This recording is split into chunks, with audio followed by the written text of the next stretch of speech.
Um dos grandes desafios hoje da terceira idade é quando nós chegamos a esta etapa de vida de forma senil, esquecendo as pessoas, esquecendo das coisas, com limitações motoras. E é um desafio também para quem convive com este idoso. Como nós podemos conviver bem com uma pessoa que chegou à terceira idade dentro do nosso núcleo familiar com a senilidade? É o que nós vamos saber hoje aqui no Papo de Psique.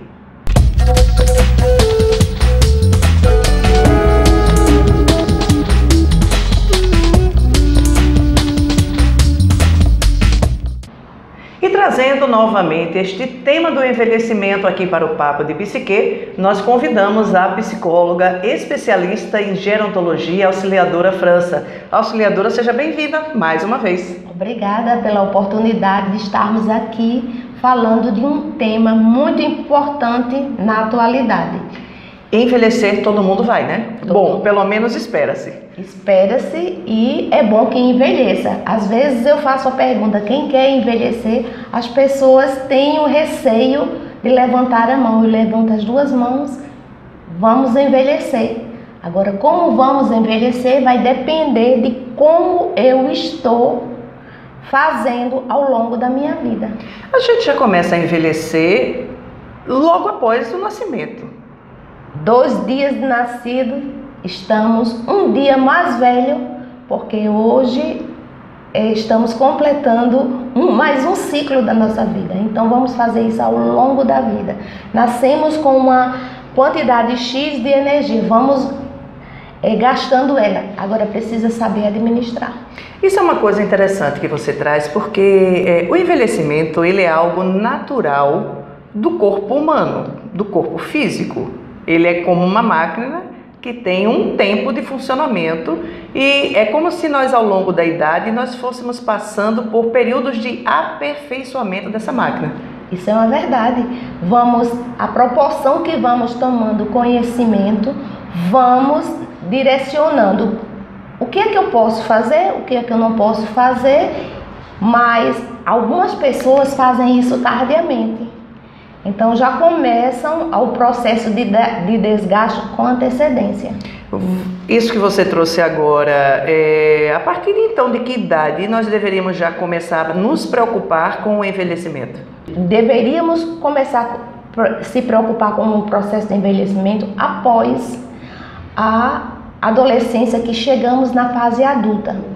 Porque quanto mais nós temos o conhecimento, a informação, nós vamos administrando isso. Se sabemos que precisamos de uma alimentação saudável, atividade física, bons pensamentos, administrar o pensamento também, não só é a alimentação, nem a capacidade física, mas a capacidade mental também.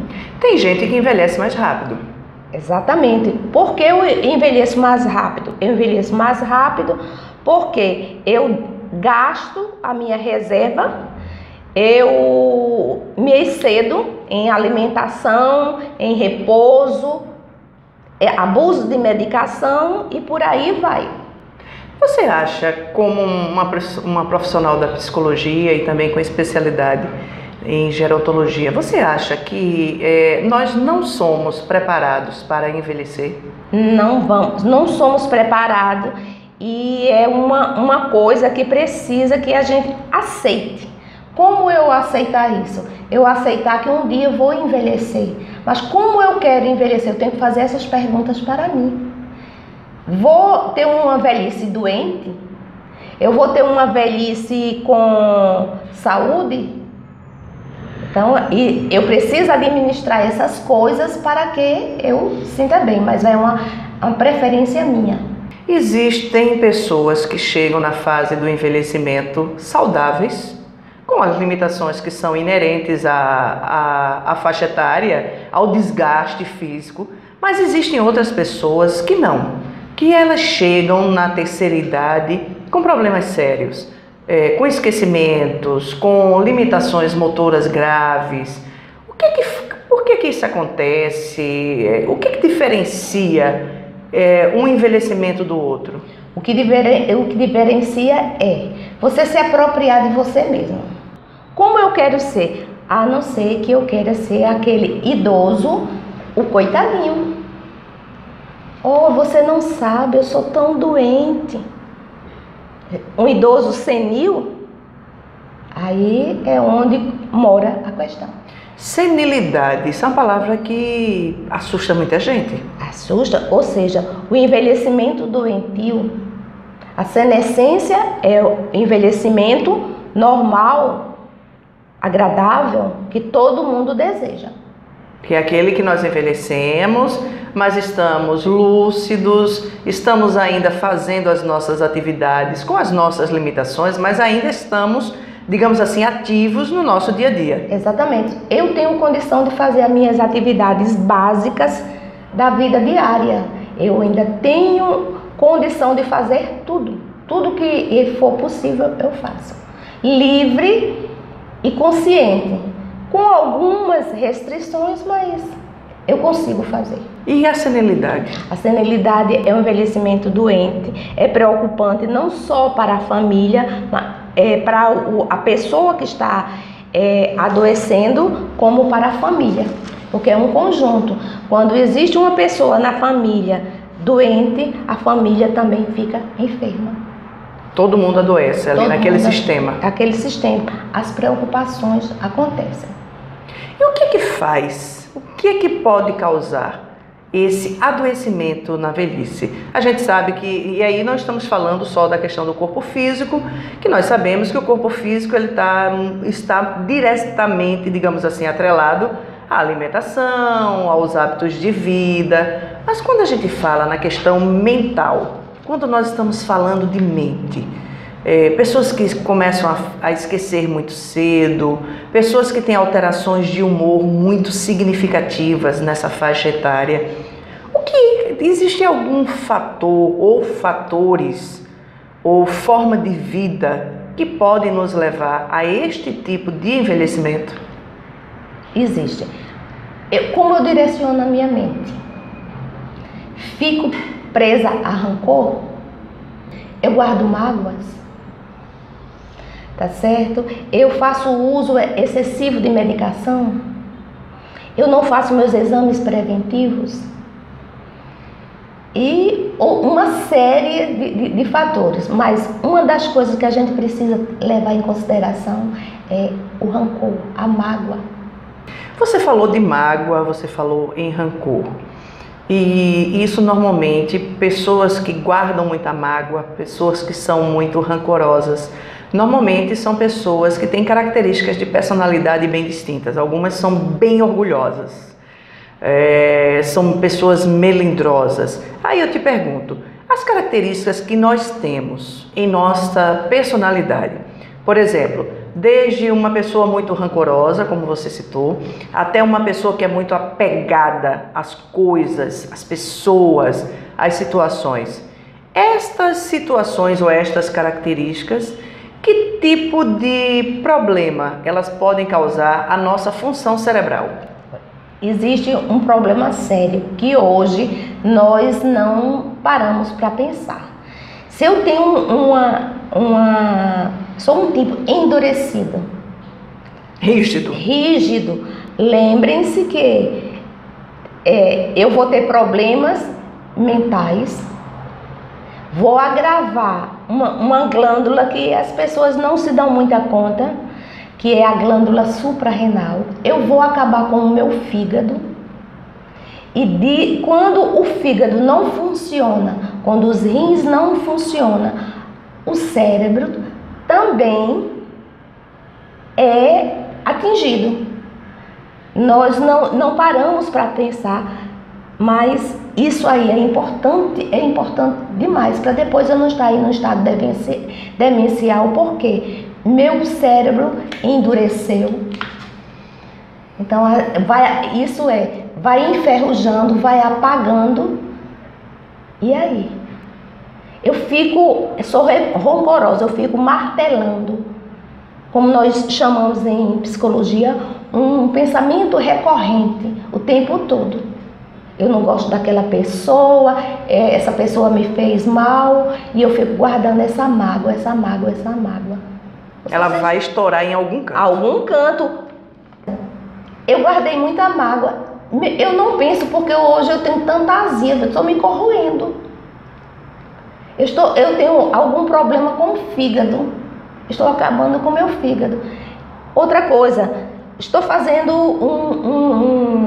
hemodiálise. Eu nunca fumei, eu nunca bebi. Por que é que eu estou fazendo hemodiálise?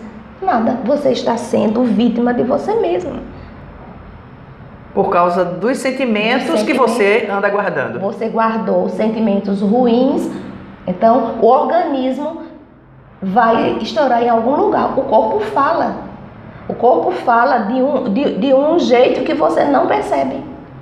Esses tipos de emoções, que são emoções mais negativas, sim. Elas podem também causar algum tipo de degeneração, algum tipo de alteração no funcionamento do cérebro? No cérebro, sim. Existem estudos em andamento que mostram que o cérebro com a famosa demência, uma muito conhecida que a população muito conhece, que é a demência de Alzheimer, é uma morte progressiva dos neurônios. Eu estou me consumindo, eu estou me matando aos pouquinhos, mas tudo não começa no cérebro, tudo não começa na mente, e depois o que é que eu vou reclamar? Eu não tenho condição nem de reclamar para mim, porque já pagou tudo. Agora a consequência vai ser com a família. Porque a família também entra nesse processo de adoecimento junto com o idoso, né? Não é só o idoso que está doente. A família, como eu falei anteriormente, adoece. Porque o comportamento do idoso vai mudar. O estilo de vida do idoso e da família vai mudar também. E o que fazer agora? E quando é que a gente começa a perceber, auxiliadora, que está havendo algum tipo de alteração no comportamento daquele idoso que mora conosco, que é o nosso familiar? Quais são os primeiros sinais que podem dar indício de que esse envelhecimento não está sendo saudável?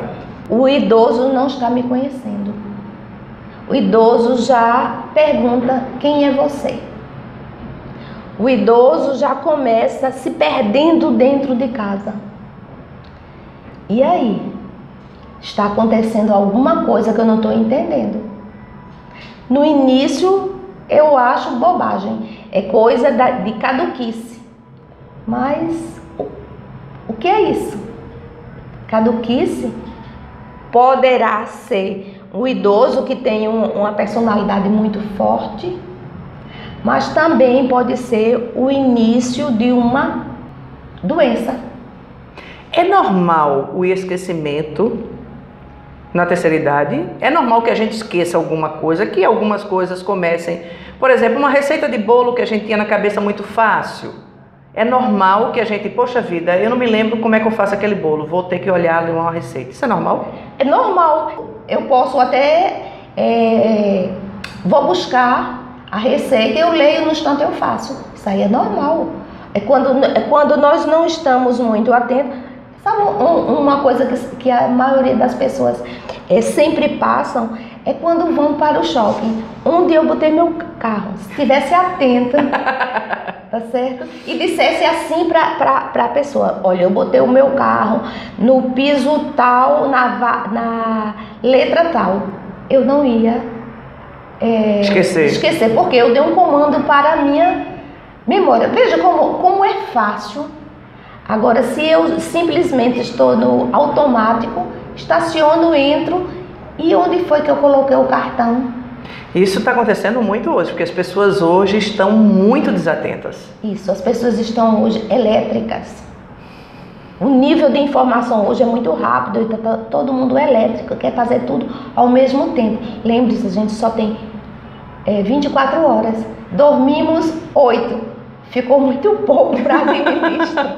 Tem gente que quer esticar as horas. Sim, eu mesma, eu me pego dizendo assim, eu queria que o dia tivesse 72 horas, porque eu tenho muita coisa. E ao mesmo tempo eu digo para mim, utilize apenas a parte que sobra depois dos 8 de dormir. Pronto. Isso é verdade. Agora, ainda voltando para essa questão da família, quando a gente começa a perceber isso, qual é o primeiro profissional para o qual nós deveríamos nos dirigir para começar um diagnóstico do que é que está acontecendo com este idoso? No caso, o idoso, nós vamos levar o idoso para fazer uma avaliação com um geriatra, um gerontólogo. Então, vamos fazer isso.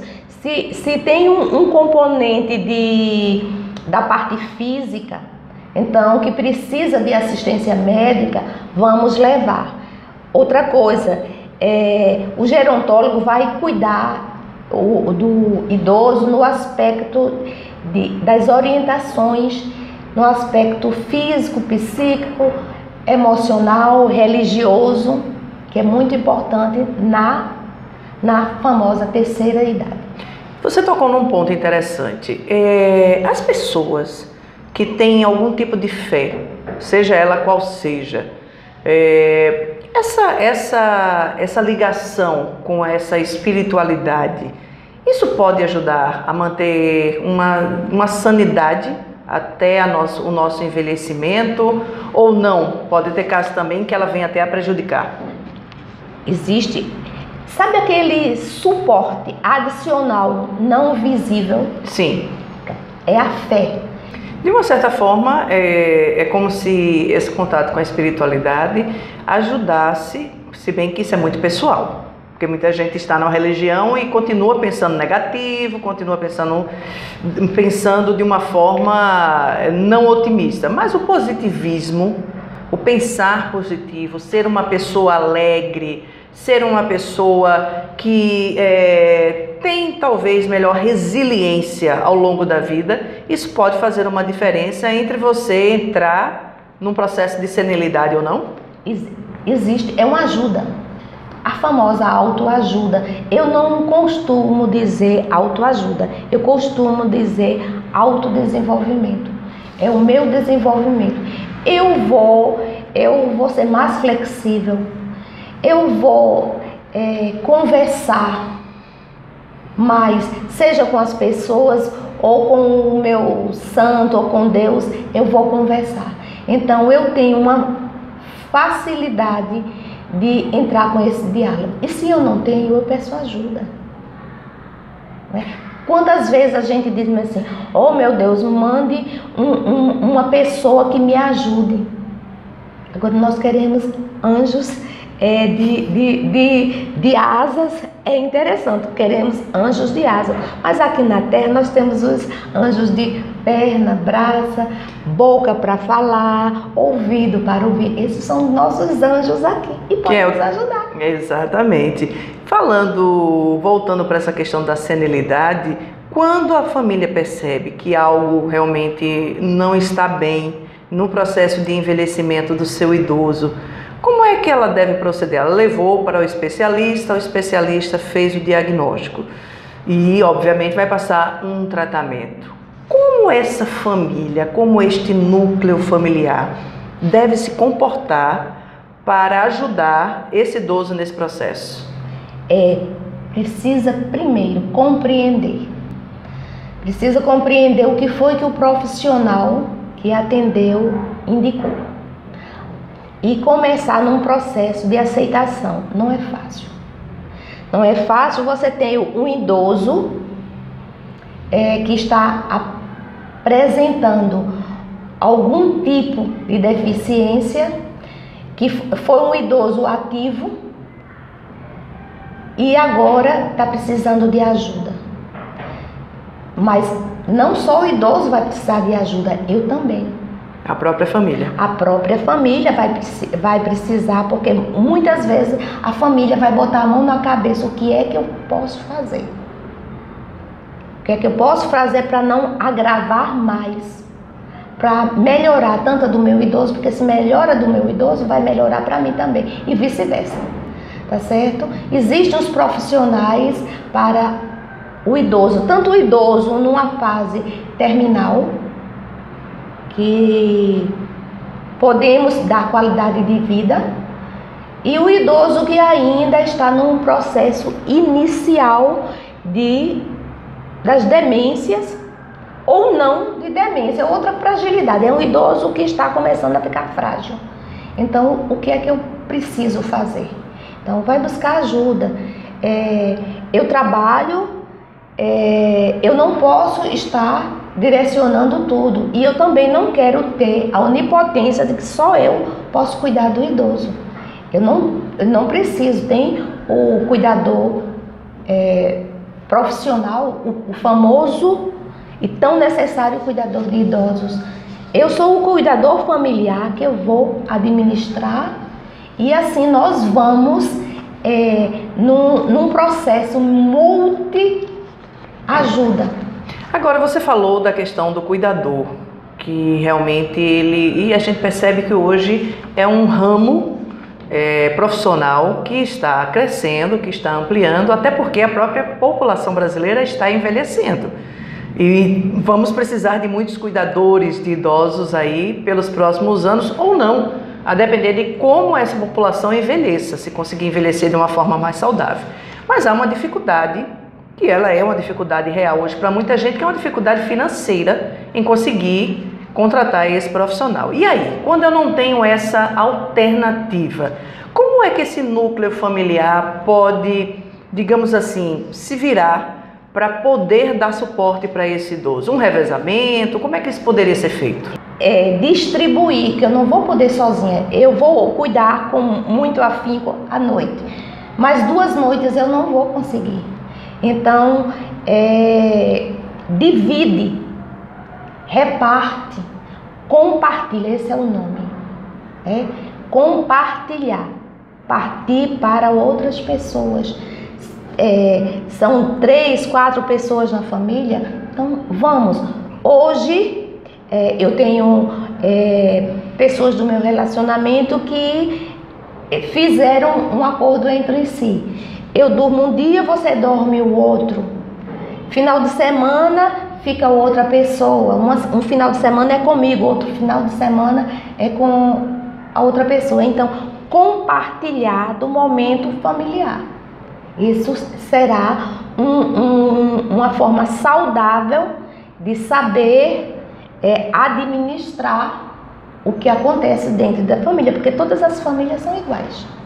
E vão precisar também os familiares de ajuda também, né? Também, em alguns casos. Alguns casos, um ajuda do outro, porque hoje a minha mãe, é o meu pai, mas no futuro... Pode ser que seja eu. Pode ser que seja eu, pode ser que seja o meu irmão, a minha irmã que está dividindo comigo. Então, é uma ajuda mútua. E isso é prevenção em saúde familiar. Imagina, isso não é lindo? Auxiliadora França, nosso muito obrigada pela sua participação mais uma vez aqui conosco, trazendo as suas informações aqui para o nosso público aqui do Papo Psique. Quero agradecer a todos e que qualquer informação, qualquer esclarecimento adicional, é só entrar em contato comigo que eu terei imenso prazer. E nós estamos deixando aqui embaixo o telefone da auxiliadora para você que quiser falar com ela, tirar alguma dúvida. E agradecemos a você que esteve conosco até agora. Muito obrigada pela tua audiência. Lembra, se você curtiu, não deixa de curtir aqui o nosso vídeo, deixa o teu comentário e compartilha. Leva esta informação para outras pessoas. Na próxima semana a gente volta com Papo de Psique. Até lá!